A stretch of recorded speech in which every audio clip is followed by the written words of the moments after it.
मैं इस वक्त थुनांग में हूं और थुनांग में काफ़ी बर्बादी हुई है, तबाही हुई है। अनुराग ठाकुर जी हैं, सांसद हैं, पूर्व केंद्रीय मंत्री हैं। अनुराग जी, अभी आप काफ़ी सारी जगहों पर गए हैं।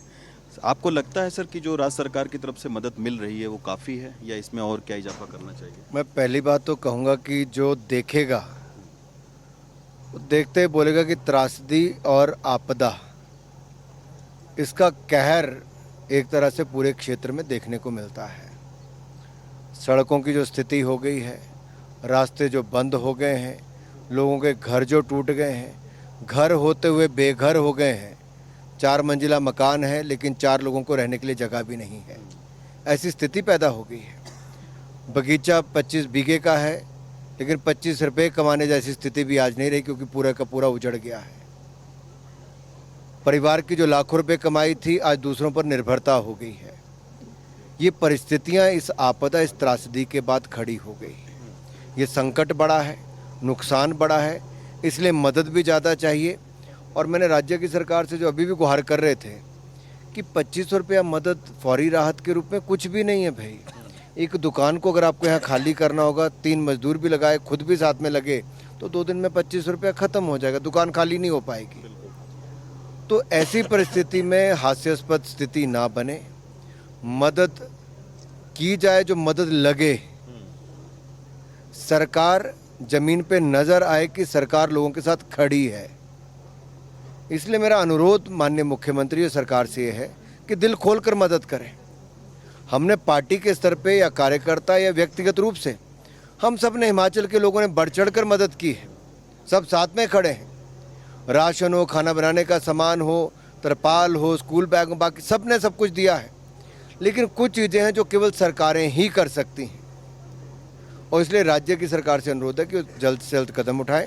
जहाँ तक केंद्र की बात है, हमने पहले भी मदद करवाई है, अब फिर इकट्ठे भी जाएंगे, अपने अपने स्तर पे भी बात उठाएंगे, और जितनी हर संभव मदद केंद्र के जिस जिस डिपार्टमेंट से हो सके वो करवाने की प्रयास करेंगे, क्योंकि नरेंद्र मोदी जी के मन में सदा हिमाचल के विकास को लेकर चिंता रहती है। सर, ये जो राज्य सरकार है वो तो ये कह रही है कि केंद्र सरकार की तरफ से जो मदद मिली है वो बहुत ही नाकाफ़ी मदद है। और ख़ास तौर पर हिमाचल की अगर बात करें तो 68% कह रहे हैं कि ज़मीन जो है वो केंद्र सरकार के स्वामित्व में आती है।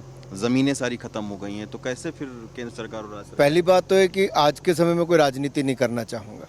आज मैं मदद करने के लिए आया हूँ। हम सब लोग एक दूसरे की मदद करने के लिए साथ में खड़े हैं।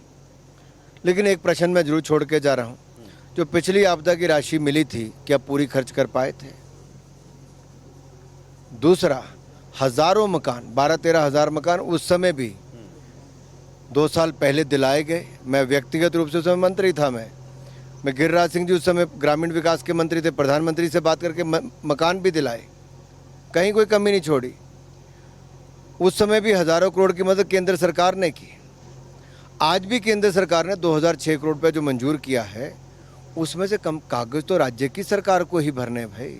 फॉर्मेलिटीज इनको पूरी करनी है, वो जल्द से जल्द करें, पैसा भी जारी हो जाएगा और इसमें कहीं कोई कमी नहीं। भविष्य के लिए भी हम सब लोग केंद्र सरकार के साथ विषय उठाएंगे। जो वहाँ से मदद मिलने की बात है, पूरी की पूरी मदद वहाँ से दिलाएंगे। सर, एक आखिरी सवाल है बस।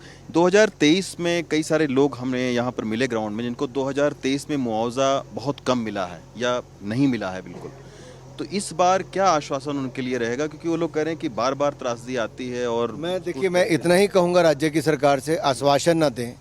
जो पिछले वायदे किए उनको तो पूरे करें। जो 7-7 लाख रुपए की बात की थी, वो अभी भी बहुत सारे परिवार हैं जिनको पैसा नहीं मिला। पूछे जयराम जी से, बाकी सारे हमारे नेता सांसद जी यहाँ खड़े हैं, कई जगह से शिकायतें हैं। तो 7 लाख रुपए के बाद भी उन लोगों को अपनी जेब से लाखों रुपए और खर्च करके अपना मकान बनाना पड़ता है। तो सरकार ने जो कमिटमेंट 7 लाख की हिमाचल की सरकार ने की थी, वो तो कम से कम पूरी करनी चाहिए। शुक्रिया हमसे बात करने के लिए। जयराम ठाकुर साहब, पूर्व मुख्यमंत्री, सांसद, और अनुराग ठाकुर यहाँ पर मौजूद हैं। तमाम सारी जो त्रासदी है वो यहाँ पर अभी कई सारे जगहों पर देख के आए हैं। धर्मपुर भी अनुराग ठाकुर गए हुए थे। तो त्रासदी बहुत बड़ी है और मदद भी बड़ी होनी चाहिए। थुनांग से जेवियर के साथ रवीश रंजन।